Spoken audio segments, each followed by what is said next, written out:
Hey, y'all, let's put on some socks and let's go somewhere.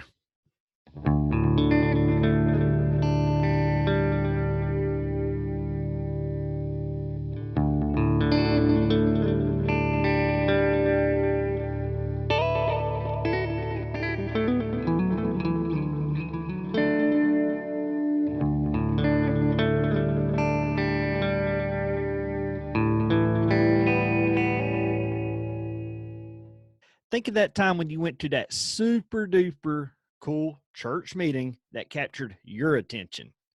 The meeting was so great that afterwards you felt uplifted and inspired to do good. Someone might ask you, what did you get out of that meeting? You give them your answer. In return, you might ask that same individual, what did they get out of the meeting? And they give you a different answer.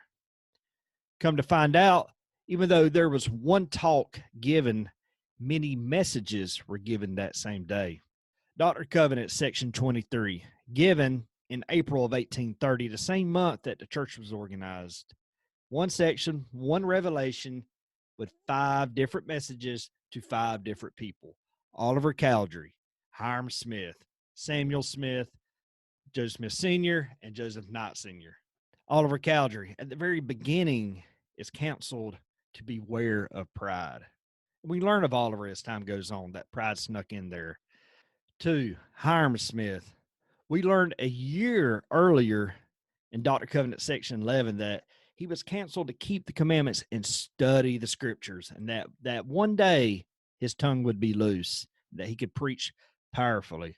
Well, he put in his time, he studied, and now he is promised that his tongue will be loose and he'll be able to preach powerfully. 3, Samuel Smith, Joseph's brother. He is called to be a missionary. He is called to strengthen this newly church, to get the word out.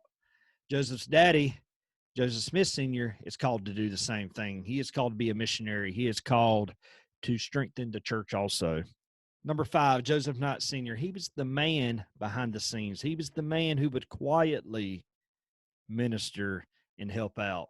He was the guy who would lend Joseph his horse and carriage, go to his house in Harmony, give him some provision, some paper, some food during the translation of the Book of Mormon.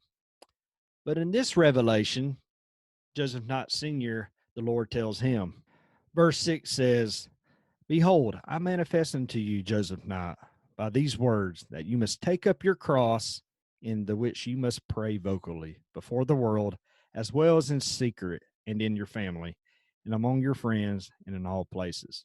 Joseph Knight Sr. quietly ministered to others. He helped Joseph Smith Jr. He helped try to strengthen the church.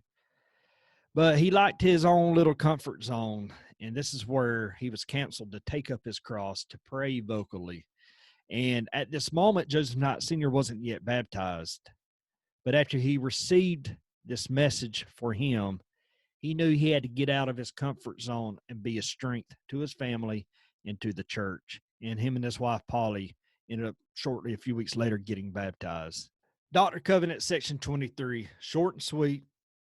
One revelation with 5 different messages given to 5 different individuals who were excited to hear, that can apply to all of us today. So I want to ask myself, I want to ask y'all a super duper cool question. You waiting for it? Here we go. What message is waiting for us the next time we hear him?